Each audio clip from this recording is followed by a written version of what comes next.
ఆడపిల్లలకి ఆస్తి హక్కు అనేది ఉంటుంది. ఆస్తి హక్కు కూడా ఎట్లా? సమానమైన హక్కు ఉంటుంది. కానీ ఇదే ఆడపిల్లలకి ఈవెన్ అప్పుల్లో కూడా హక్కు ఉంటదా? అంటే ఉండదండి. ఓన్లీ పాపం అబ్బాయిలకి మాత్రమే అది ఉంటుంది.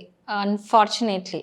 అంటే జనరల్ ఏంటంటే ఇప్పుడు హిందూ సక్సెషన్ యాక్ట్ ప్రకారం లేకపోతే ఇండియన్ సక్సెషన్ యాక్ట్ ప్రకారం ఏంటంటే ఏదైతే ఆస్తి ఉందో అంటే కొడుక్కి, కూతురికి సమానంగా పంచబడుతది. అదే ముస్లిం లా అంటే మాత్రం 1:2 రేషియో అది వేరు. సో, ఈ 1:1 రేషియో అంటే సమానమైన హక్కు కొడుకులతో సమానంగా కూతుర్లకి ఇచ్చినప్పుడు మరి అప్పులెందుకు ఇవ్వట్లేదని చెప్పేసి చాలామంది అడుగుతుంటారు.